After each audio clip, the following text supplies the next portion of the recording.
Well, good afternoon, and welcome to Itasca Water's Practical Water Wisdom series, during which we focus on issues related to water and ways to resolve those issues. I'm your host, Brian Whittemore. Today's episode is called What Lakes Do in Winter. Itasca Waters is a nonprofit volunteer organization headquartered in the Itasca Headwaters region of Minnesota for the purpose of educating folks about the value of clean water for the environment and for the economy. Itasca Waters has provided 15 years of protecting and promoting clean water in the region. We brought in $3 million in grants and contributions, all of which went for water science and education, educated thousands of students and community members, strengthened local conservation capacity, been recognized as a key nonprofit for lake and watershed stewardship. Although we're located in the headwaters of the Mississippi River, the Great Lakes, and Hudson Bay, you don't need to live near us to join us. So please consider becoming a member of Itasca Waters by using the QR code on your screen or going to our website, itascawaters.org/donate, and use the guest login. Membership is quick, secure, deductible, and it's only $35. We thank these partners for helping Itasca Waters offer our Water Wisdom series. Dr. Ted Ozersky will speak to us today for about a half hour and then take your questions. To submit a brief question, just click on the Q&A button on the bottom of your screen and type it in. You can do that at any time during today's program, and we will read the questions on your behalf. Today's program is being recorded and will soon be available on our website, itascawaters.org. As we mentioned, the subject for today is What Lakes Do in Winter, and our expert presenter is Dr. Ted Ozersky. Ted is an associate professor of biological limnology at the Large Lakes Observatory and the Department of Biology at the University of Minnesota Duluth. Over the past decade, he has become increasingly fascinated by what lakes and the organisms that inhabit them do during periods of snow and ice cover. His research spans ice-covered lakes around the world, examining relationships among water quality, winter severity, and oxygen, nutrient, and biological dynamics. And now here's Ted Ozersky. Ted? Again, thank you very much for the introduction, Brian, and thank you all for joining us today. So imagine starting a novel and discovering halfway through that most of the remaining pages in the novel are blank, with just a few scattered sentences here and there. I would guess that you probably struggle to understand the plot, figure out who the characters are, or see how the story fits together. I would argue that this is the situation that lake scientists face. For many decades, we have been collecting very little information about lakes in the winter. So the missing section of our book is called What Lakes Do in Winter. This knowledge gap has motivated much of my research here at UMD. Today, I will explain why I think winter matters, what we're learning about lakes when they're covered by ice, and what is at stake as ice cover declines. The key message of my presentation is simple. I think important things happen in lakes in winter, and different lakes can behave very differently from one winter to the next. But first, a pop quiz. How many lakes do you think there are on Earth? And by lake, I mean a water body about the size of 2 football fields or 1 hectare in size. So I'll let you think about it for 1 second and sort of answer the question for yourself. Well, the correct answer is C. There are about 3 million lakes on our planet. If you change the definition of size and sort of shrink it down to about the size of 1.5 Olympic swimming pools, it actually turns out there are close to 120 million lakes on our planet. So that's a lot of lakes. But it turns out that all these lakes are not really evenly distributed across the Earth's surface. So what this map shows is the density of lakes across the planet's surface, and areas that are redder have more lakes per unit area. What you're seeing on the right here is sort of the distribution of lake area across latitudes. And what I hope you will notice is that most lakes on our planet are in the northern hemisphere, And most lakes are actually north of about 40 degrees latitude. The reason 40 degrees north is important is that is the approximate latitude where lakes start to experience winter ice cover. So there are a lot of lakes on our planet, and most of these lakes freeze. What's more is that most lakes that freeze are frozen longer than they are ice-free. This is a map from a recent paper by researchers in China that looked at ice cover duration across 30,000 lakes using satellite remote sensing data. And what you're looking at here is the map of the Earth, sort of looking from the top, from the north, and the different colors correspond to the duration of ice cover um, on average each year across these 30, actually closer to 60,000 lakes. Sorry about that. So again, you can see that as you move north, ice cover duration is longer, and as you move south, it decreases. If you actually look at how long the median ice cover duration is for Earth's lakes, it turns out that it's approximately 218 days, which is more than half of the year. So most of the Earth's lakes freeze, and most of the lakes that freeze are actually ice covered for longer than they're ice free.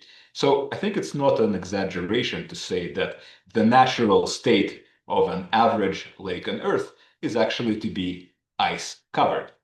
Which again begs the question, why do we know so little about lakes in their natural state, right?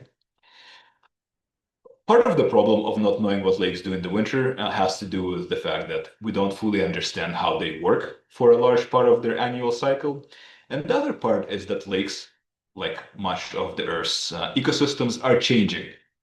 So, for example, this is some temperature data from Minnesota. And what it turns out that, of course, temperatures are increasing on average, but it turns out that our winters are warming about 2 to 3 times faster than our summers. So winters are warming quite fast. And you can see that some of the warmest winters that we've had on record have happened in the last 30, 40 years or so. One of the consequences of warming winters is disappearance of ice cover. This is some data that was compiled by researchers from the University of Minnesota in the Twin Cities, where they looked at ice cover duration records from about 1,200 lakes throughout Minnesota. And they're comparing here ice cover duration in the late 40s to ice cover duration now. And what I hope you can see, right, the different colors correspond to ice cover duration. You can see that ice cover duration has decreased substantially over this period. Their estimate is approximately 2 weeks of ice cover decrease in this period, and that matches what we know from lakes around the world. Approximately over the last 100 years, lakes around the world have lost about a month of their ice cover duration. So, most lakes on Earth freeze. Most lakes that freeze are frozen for longer than they're ice-free, but we're also losing ice cover. And on top of that, we don't really know that much about what happens in lakes where they're frozen, right? Which creates a problem, right? One, we don't understand how lakes work. And two, it's difficult for us to forecast what the loss of ice cover will actually mean for these lakes because we don't know what happens to them when they're covered by ice. So for the rest of my presentation, what I'd like to do is tell you a little bit about what we've recently been learning about lakes in their ice cover state. And I mentioned that I've become interested in this topic over the last 10 years or so, and many other researchers are sort of waking up to the fact that we don't know much about ice cover and lakes when they're covered by ice, and that this is an important information gap to fill. So I'll draw on some of my own work and research from the literature to tell you a little bit about what the physics of lakes looks like under ice, what the chemistry of lakes looks like under ice, and what that has as far as consequences go for biology. And then I'll finish by talking a little bit about what we think some of the consequences of losing ice cover might be.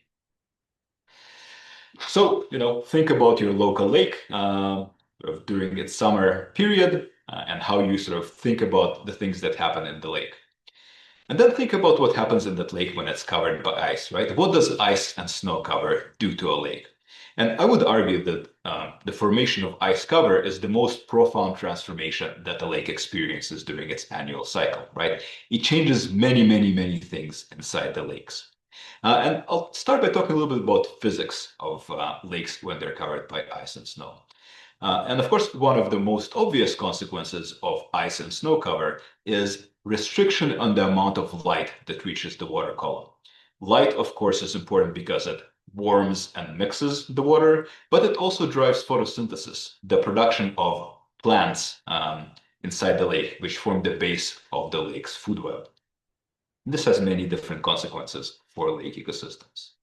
So for a long time, people have thought that, once lakes freeze and become covered by snow, almost no light reaches the lakes, and all photosynthesis stops. There's not a lot of light-driven mixing happening, and things are kind of boring, quiescent, dark, and cold.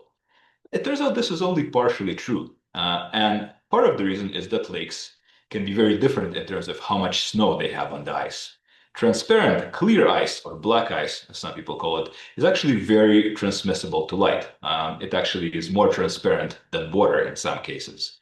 What also affects how much light gets through is not just the clarity of the ice, but the amount of snow on the ice, which varies from place to place, from year to year, and also during the ice cover period. So, for example, in this photo on the left, out near Madeline Island on Lake Superior, you can see that there's almost no snow on the ice. So lots and lots of light is getting under the ice and is available for heating and mixing the water and for driving prime production. On the other hand, when you have a situation like this photo on the right here, which I took in central Quebec, right, we had about 2 feet of snow on the ice. There's almost no light that's penetrating to the water column. So these two lakes at these two different times are going to behave very, very differently. Um, and I kind of want to show you how much light we see under ice and how variable it can be during the ice cover period. So this is data from a light sensor that we installed in the water column of a lake in northern Wisconsin called Sparkling Lake. And what we're looking at here is a time series from about late October into early February. The red line represents water temperature in Celsius near the lake surface, and this yellow line shows light coming into the lake. And you can see these spikes, which correspond, of course, to daily, sunrise is somewhere here. This is midday, this is sunset, and the dark periods are night. But what I want to show you, what sort of point out, is that once ice cover forms, which is this blue line here, there's not necessarily an immediate drop-off in light levels. Yeah, we can see a drop-off, and maybe it got kind of cloudy here, or maybe some snow fell, and we see a decrease. And then here it may have been actually a warming period, which suggests that it was based on the temperature here. And what happened, the ice didn't melt, but the snow has melted. And during these snow-free periods, you actually have quite a lot of light penetrating into the lake, right? And then here we have a big snowfall, light is low again, and we're continuing further into spring here, right? We have very dark sort of January, February with a lot of snow, but then end of February, snow is starting to melt, and again, we're seeing light increasing. And with that, we're also seeing the surface water temperature increasing, right? They yield daily fluctuations in temperature. And then in early March, we have a major thaw of snow on the ice. There's still ice cover on the lake, but notice how much light is actually getting into the lake. And again, you can see that this light that's getting into the lake through the ice is starting to warm the water column, right? Both during on a daily basis, but also sort of over this period, right? Over this like 2-week period or so, we're seeing increasing water temperatures because of the light that's coming in through the snow-free ice. And then again, here's a snowfall, and then it melts. And again, by the time the ice melt, which is indicated by this line here, right, there is lots and lots of light coming in through the ice cover. So the point here really is that lakes are not universally dark when they're covered by ice during their winter period, and this can be very variable, both on a daily period, but also depending on how much snow you have on the ice. Okay, so lakes are not universally dark and boring under snow cover or ice cover. Right? And even during period of snow cover, you can see that some light is actually making it into the lake and can fuel plant growth. The other thing I want to talk a little bit about when I'm talking about physics is water temperature. Many of you probably know that in the summer, lakes are stratified. The surface of the lake is a fair bit warmer than the bottom waters in the lake. So what we're looking at here is continuous temperature data from Barrs Lake, just outside of Duluth, for those of you who know it. And it was collected by my collaborators. Here at UMD. And the different lines correspond to temperature loggers at different depths through the water column. So in the summer, the situation is sort of as you would expect it, right? This is the bottom sensor down here, and this is the top of the water column. And you can see that it's sort of quite warm, and the bottom is a fair bit cooler. And you can also see there's a lot of variability, right, from day to day and almost even on an hourly basis as a wind blows perhaps and mixes the water column and so on. But something very different happens in winter. Of course, the water column is colder, but the lake also flips. So in the summer, the warmest water sits at the top, but in the winter, actually, the warmest water is near the bottom, right? And the top is a fair bit colder because it's in contact with the ice. The other thing I want to point out is that there's a lot less temperature variability during winter. Um, Things are a lot more stable. So the top of the water column is around 2 or 3 degrees Celsius, and the bottom of the water is around 5 degrees Celsius. The other sort of interesting thing that people might not realize is that the water doesn't really cool down after ice cover sets up, right? The top of the water column actually warms up a little bit after ice onset and then stays about the same throughout the entire winter. At the bottom of the lake, the water keeps getting warmer throughout the whole winter, quickly at first, and then slowly, but it's still increasing in temperature throughout winter, which is maybe the opposite of what you might expect during ice cover. And then here is actually this period when the snow has melted off the ice, and we're seeing light-driven increases in surface water temperature. You can see that this sort of propagates further into the water column where we have these increasing mixing essentially. And this is ice off period here, and then the water warms up. So in winter, lakes are not just not universally dark, and they're also not universally cold, right? The bottom water is actually warmer than the top, and it keeps getting warmer throughout winter, which is somewhat unexpected. The other thing that ice does, aside from sort of prevent light penetration and cut off the water column from the temperature of the air, is that it blocks gas exchange, right? So the lakes are basically capped from exchanging oxygen and carbon dioxide with the atmosphere. And what this means in some lakes is that dissolved oxygen, which of course animals require for breathing, becomes depleted under ice cover. What I'm showing you here is an oxygen profile in a lake in northern Wisconsin called Little Arbor Vitae Lake between September and early April. So ice onset is somewhere around here, and the different colors correspond to different oxygen levels. Basically, if it's red, it means that there is not enough oxygen in the water column. And what you can see is that after ice onset in approximately late mid-December, right, the bottom waters become deoxygenated, right? They become red. And as winter progresses, this oxygen free or dead zone sort of keeps creeping up into the water column higher and higher.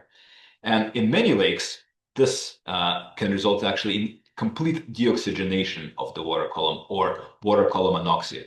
And one of the consequences of that is fish kills, right? So you may have heard that some lakes in Minnesota and other parts of the world fish kill in some winters where the ice comes off and there are hundreds or thousands of dead fish that basically suffocated in the winter because there was no oxygen exchange with the atmosphere.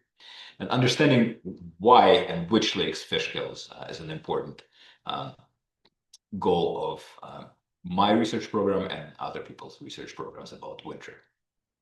The other interesting thing that can happen under ice is methane accumulation, because methane is released from sediments, and if there is no oxygen, it cannot be oxidized and it accumulates in lakes. So in some lakes, you can see something like this, where you punch a hole in the ice and the methane leaves and can actually explode. Right? Methane is also not very good for organisms living in the lake. Right? So that's kind of cool. Anyways, from here, I'd like to move talking a little bit about the biology of ice-covered lakes. And one of the most important organisms in many of our lakes are known as phytoplankton. Phytoplanktons are the tiny plants that form the base of food chains in lakes. And they're really, really small. I think one comparison to sort of drive it is a phytoplankton cell is about the same size as a single grain of flour. I don't usually think about grains of flour as individual things, but if you picture the size of a grain of flour, that's approximately how big these organisms are. And in many lakes, they're the main photosynthesizer or primary producer. And eventually, one of the main sources of food for fish that we care about after being consumed by different organisms that move this energy to fish. So, a big question historically has been how much phytoplankton there is in ice-covered lakes. And about 10 years ago, I got together with some other researchers and we sort of tried to compile all the information we could find about phytoplankton under ice. We call it chlorophyll A, but basically this is a metric of how much plant life there is in lakes in winter and in summer. And as you might expect, it's colder and darker in winter. So on average, there is less phytoplankton in lakes during their winter period. But what I want to point out is that there is a lot of variability, both in summer, but also in winter, right? So there's about maybe a five-fold increase on average from winter to summer. But notice that there's about a thousand-fold difference between different lakes in terms of winter phytoplankton abundances.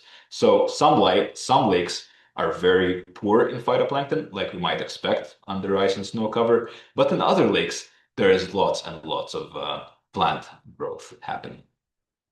And this plot shows phytoplankton abundance from the western basin of Lake Erie. This is some historical data that we've gotten together. As you probably know, Lake Erie is a very green lake with a lot of algae in the summer. And this was the case back in the mid-20th century when this data was collected by David Chandler, working out of Ohio State.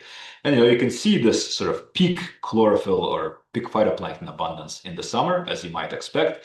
But what Chandler found, and we're sort of rediscovering now, is that there's actually also chlorophyll peaks or phytoplankton peaks under the ice.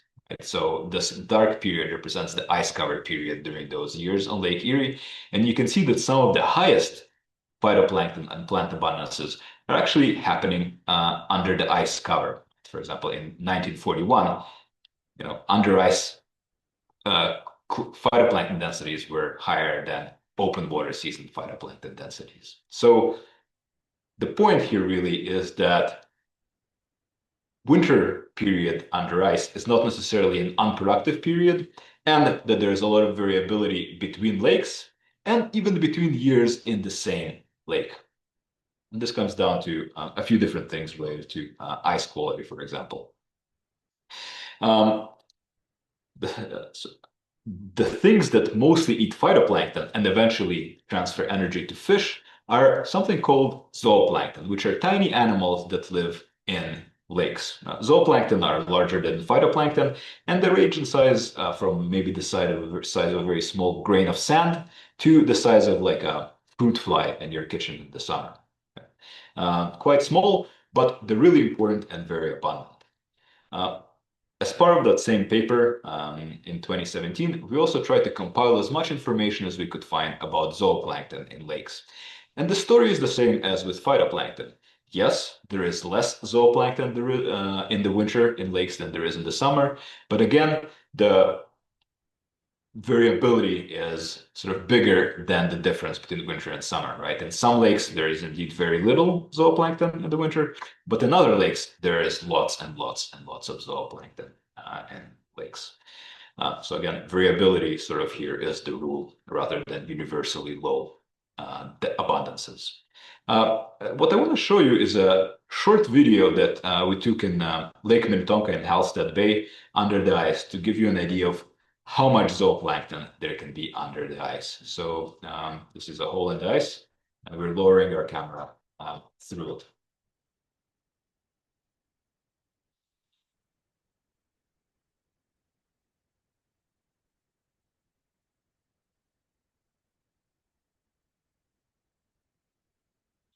So all these dots, and the camera will stabilize in a second, but all these dots are zooplankton called Daphnia or water fleas. They're about, I don't know, the size of a small pea maybe. And they're all alive and really happy. And as you can see, there is lots and lots and lots of them.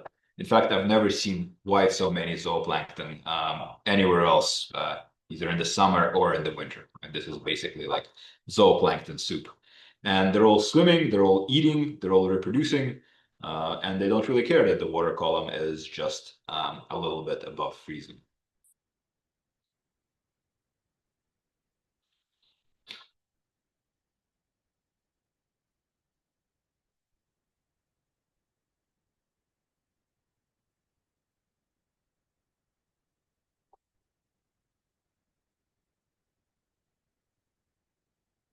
So really a far cry from sort of a dead, dormant, senescent environment that many people picture when they think about lakes during their ice-covered period.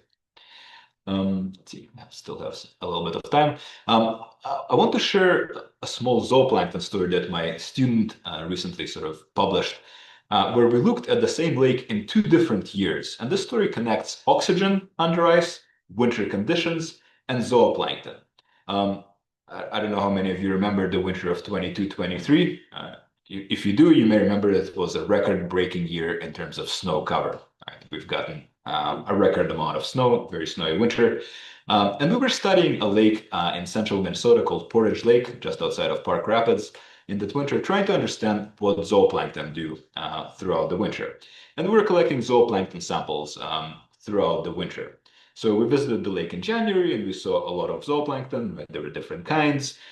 We visited the lake again in February and there were fewer zooplankton and fewer kinds. And then we visited the lake in March. We could not find zooplankton. No matter how many zooplankton net tows, which is how we catch zooplankton, we did, we just could not find any zooplankton.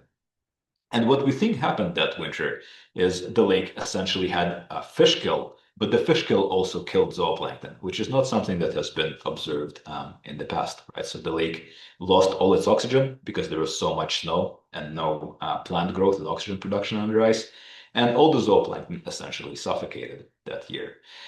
We were so intrigued by this finding that we went to the lake again, and we went to the lake in the following year, 23-24, which was another record-breaking year, just in the opposite direction, right? It was a record-breaking year in terms of very, very little snow for Minnesota.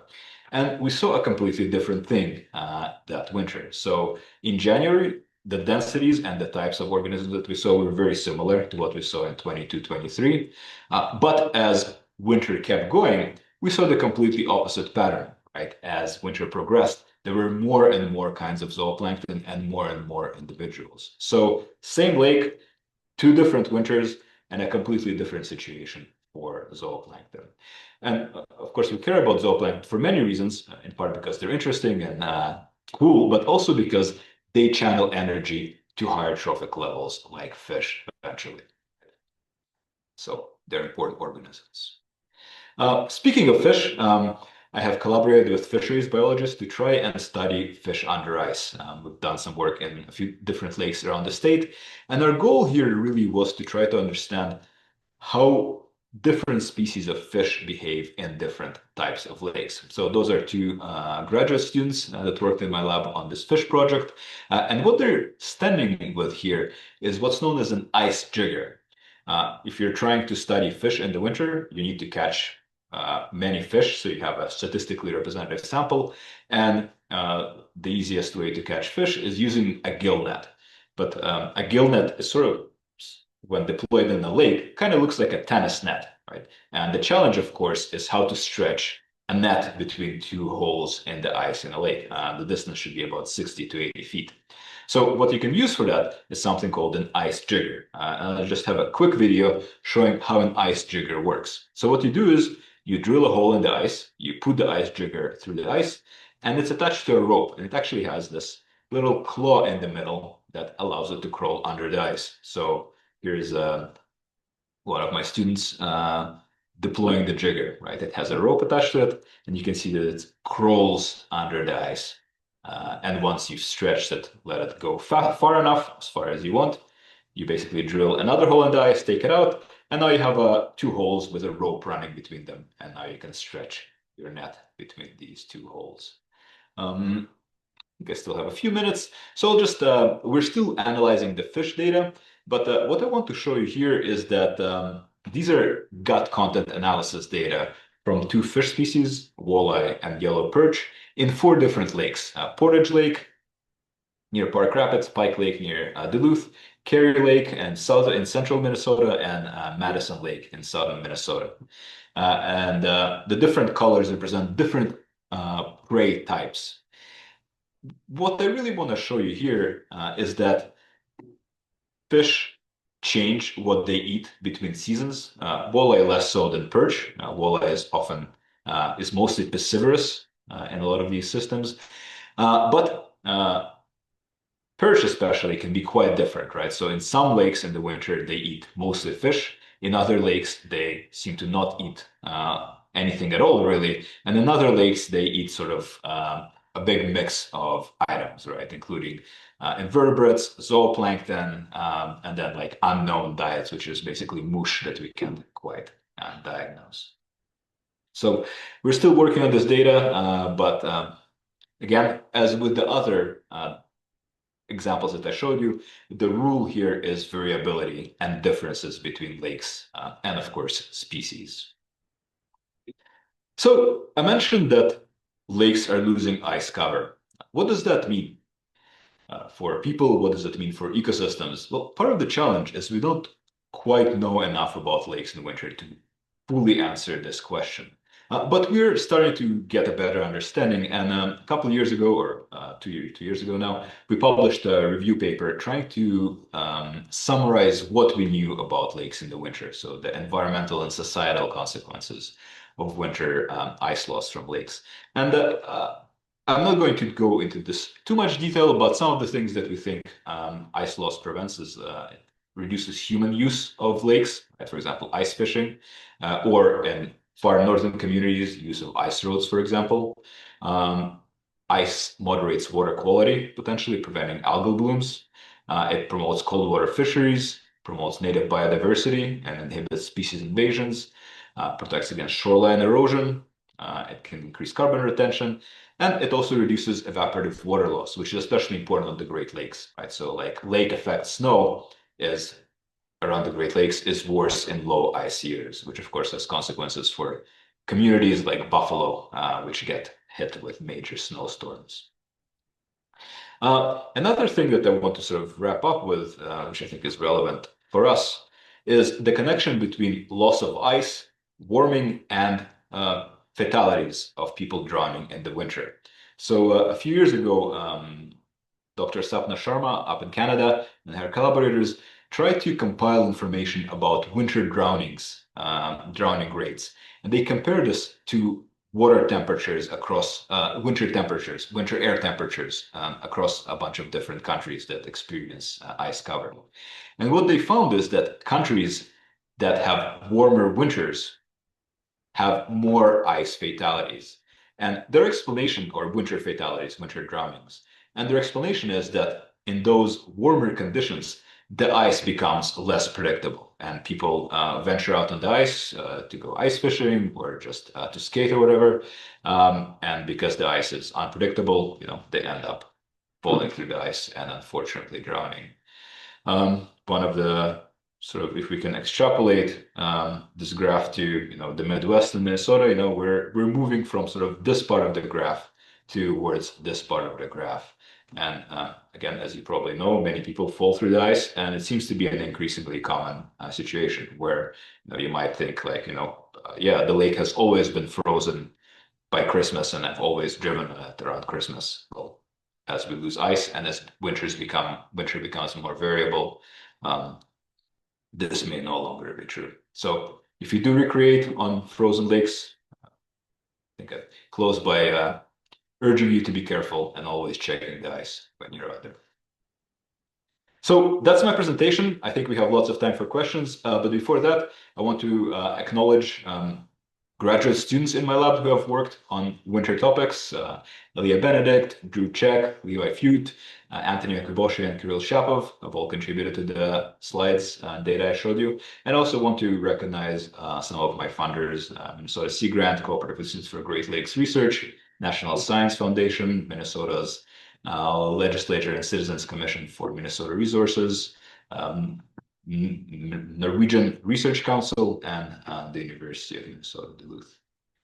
And with that, I'm going to stop sharing, and I think we have some time for questions. Thank you very much for your attention. Great job, Ted. Thank you very much. But before we take your questions, let me suggest that if you are enjoying today's presentation, please consider becoming a member of Itasca Waters. And you can just use the QR code on your screen or go to itascawaters.org/donate and use the guest login. Now let's get to the questions, and handling this part of today's program is Hillary Sorensen, Water Resources Extension Educator at Minnesota Sea Grant. Hillary. Thanks, Brian, and thanks, Ted. That was a fascinating presentation. I love that Daphnia video. That was super cool. Okay, so a couple of questions here. First one, which lake types are the most vulnerable to winter kill, and how is that vulnerability evolving with climate change? Oh, we can't hear you. You're muted. Great question, Hillary. It comes down to a few things. So one of the things that puts lakes more at risk of winter kills is productivity. So if you think about green lakes that have a lot of phytoplankton, a lot of algal blooms, it means that they're producing a lot of carbon. And when that carbon degrades, it can drive oxygen demand. The other part of the formula is sort of lake depth to volume ratio. So relatively shallow lakes are more likely to see winter kills because a lot of this sediment, a lot of the oxygen demand and uptake happens in the sediments. You probably saw in that figure that it seems that this like anoxia or lack of oxygen starts from the bottom. And that's because a lot of the decomposition is happening in the bottom. So if you have a relatively shallow lake, then it takes less time and less material to basically drive the whole water column anoxic. If you have a deep lake, then the ratio of volume of water that contains oxygen to sediment surface area that takes up oxygen is larger, and you're less likely to see anoxia. So basically the two main things, there's a third thing. So the two things is lake depth and productivity. The third thing comes back to the second part of your question, and that's winter conditions. So a long winter with long ice cover means that there's more time for anoxia to develop. The other thing, as you saw in the slides I showed, is that a really snowy winter means that there's less photosynthesis happening under ice, and photosynthesis produces oxygen, right? So if you have clear ice with not a lot of snow on it, then primary production in the lake and photosynthesis in the lake can sort of offset some of this oxygen consumption and lead to sustainable oxygen levels in the lake. But if you have a very snowy winter, then sort of the opposite thing happens, where there's not enough primary production and photosynthesis happening, and there is no oxygen production to offset its demand in the sediments. In terms of what is happening or what might happen in the future, there's two sort of competing factors happening. On the one hand, ice cover duration is decreasing, right? So lakes are capped for shorter periods. So potentially you might see less fish kills. On the other hand, one thing that we're seeing is more variable winters, where some areas of the country and some years are seeing more snow than they historically have seen, right? And more snow can potentially lead to more anoxia and fish kills. So the overall trend is less ice, but superimposed on that is this greater variability with snow. So what a particular lake will do will depend on how snow conditions are changing on top of this decreased ice duration. So broad patterns, probably less fish kills, but very lake and year specific. Gotcha. Thank you so much.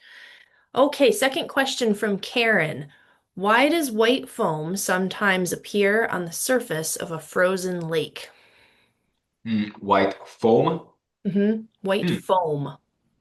I'm not sure I've seen that on a frozen lake. I've never quite seen that. White foam appears on the surface of regular lakes because um, the organic materials and proteins in the water column get sort of whipped up and essentially like whipped by the wind and mixing. But I've never really seen white foam on the surface of a frozen lake. So sorry, Karen, I've never seen that. But if you send me a photo, I can try to guess if you ever see that.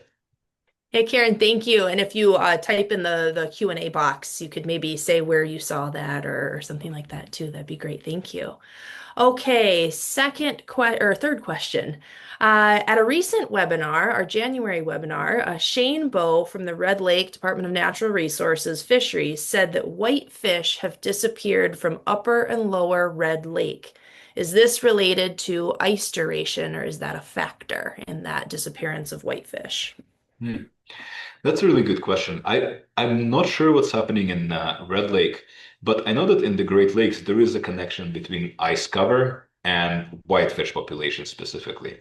So Red Lake and the Great Lakes are, of course, are very different. Red Lake freezes reliably every year, whereas the Great Lakes have very variable ice conditions. But what happens in the Great Lakes with whitefish is whitefish spawn in the fall, and they use nearshore reefs for spawning.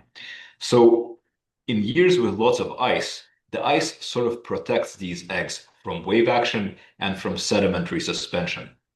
But in years where there is not a lot of ice, winter storms can basically resuspend sediment and bury these eggs in these nearshore reefs so that hatching success is negatively affected by these low ice years. So for the Great Lakes, we do know that there is sort of a negative connection between loss of ice and whitefish recruitment driven through this suffocation of eggs, essentially, or smothering of eggs by resuspended sediment in the winter.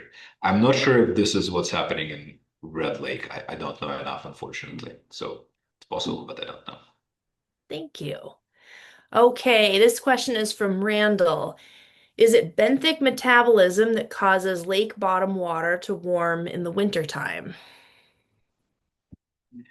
Another good question. Yeah, I think there is a few things that are happening. Benthic metabolism is probably part of it, right? Think about the compost pile, right? In the summer and the winter, right? As compost decomposes, right, it generates its own heat. That might be part of the story, but I think a bigger part of the story is just the accumulation of heat in the sediment during the summer, right?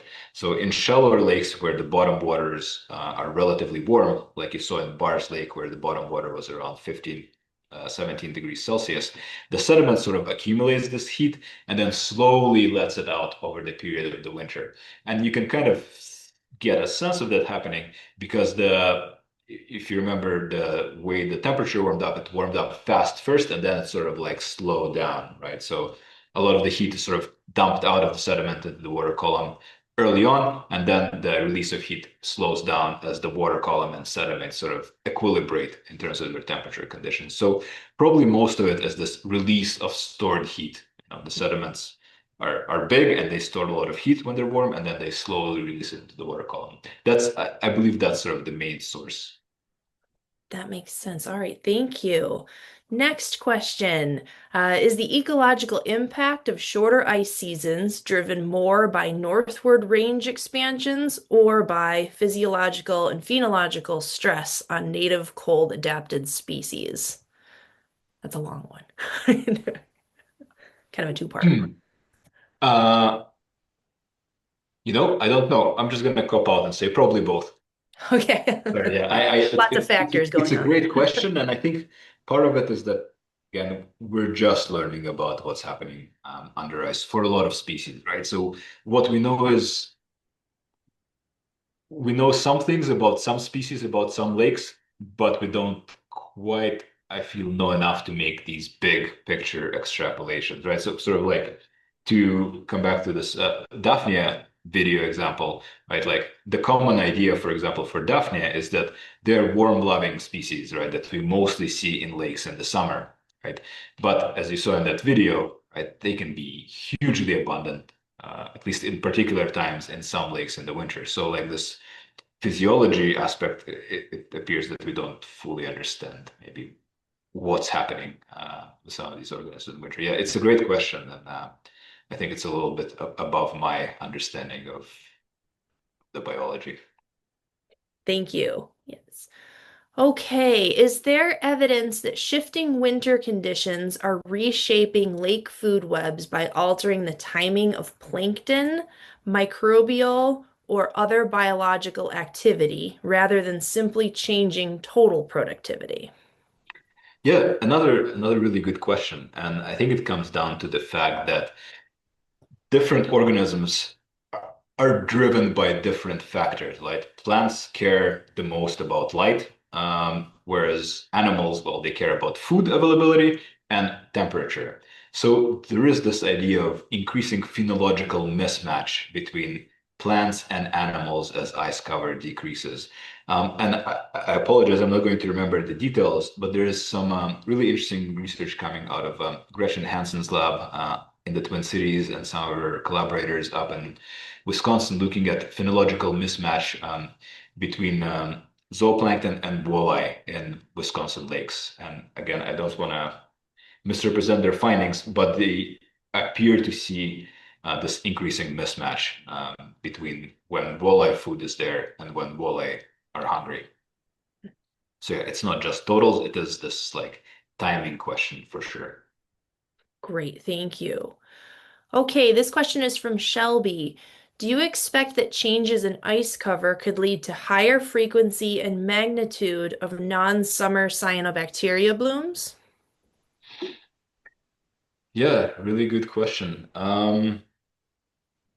Maybe. And part of my answer, I don't know a whole lot about cyanobacteria under ice, but I know that my collaborators have been observing cyanobacterial blooms actually happening under ice and toxin production of cyanobacteria under the ice.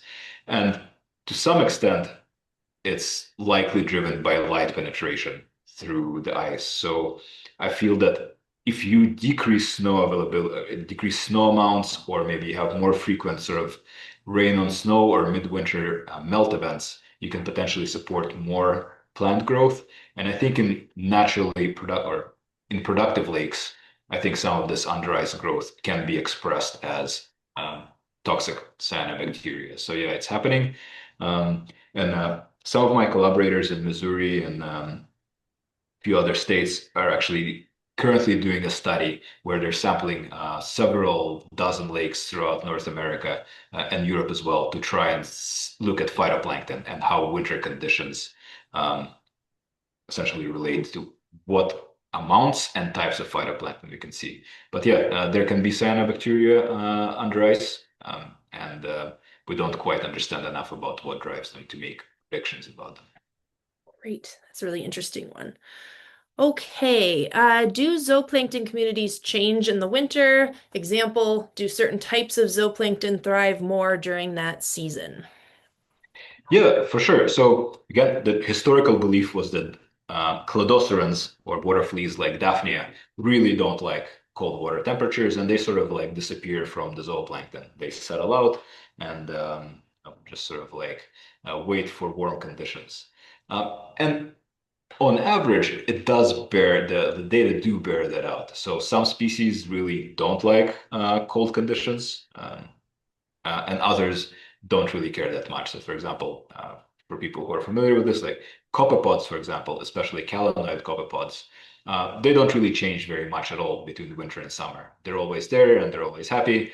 And they are a bit special because they can accumulate large lipid reserves that can help them survive sort of this cold, relatively dark period of the year. So their absolute and relative abundance never really changes. Other organisms like Daphnia do tend to become less common. And what we're sort of finding is that species that can either eat bacteria or can eat, or their predators and other zooplankton seem to change less than like obligate herbivores like Daphnia. Yeah, I think it comes down to the fact that winter is darker, there is less plant production, but bacterial production changes potentially to a smaller extent than plant production. Yeah, so there are changes. Uh, Again, variability seems to be the rule.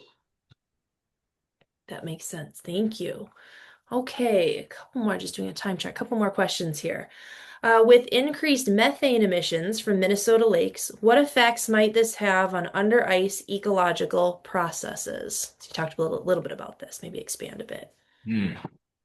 That's a fascinating question because I'm really curious about that myself. So methane is not just a greenhouse gas. It is, of course, but it's also potentially a source of food for organisms. So methane, one of the things that can be found in lakes, especially lakes that go partially anoxic, are methane oxidizing bacteria. And these methane oxidizing bacteria are really interesting because they hang out in a thin layer of the water column where anoxic or oxygen-free waters meet oxygenated waters. And what they do is they use oxygen from the oxic water to oxidize methane that comes up from below. And this is basically how they make their living, right? They oxidize methane, and that gives them the energy they need to grow. And it seems that at least in some lakes, these methane oxidizing bacteria can be really important as zooplankton food. We can tell this from using carbon isotope data. So it seems that, again, in some lakes in winter, one of the main sources of food for the entire food web can be this methane that's coming up from below and is becoming oxidized. Um, Long term, so in that science paper I mentioned before, we try to sort of see what it might mean sort of for greenhouse gas emissions from lakes in general, and we can't quite tell. The fact that ice cover periods becoming shorter might mean that there is potentially less release of methane from lakes during the winter, but it also means that the summer stratification period is also getting longer, and methane can accumulate in lakes in the summer as well and become released in the fall during lake overturn. So it's sort of like where this seesaw of shorter winters versus longer summers will end up is not entirely clear yet. Got it. Thank you. Okay, I think we can do one more question. So this is the last one. With milder winters and shorter ice seasons, are you seeing any species normally found farther south that are starting to overwinter successfully under the ice in northern lakes?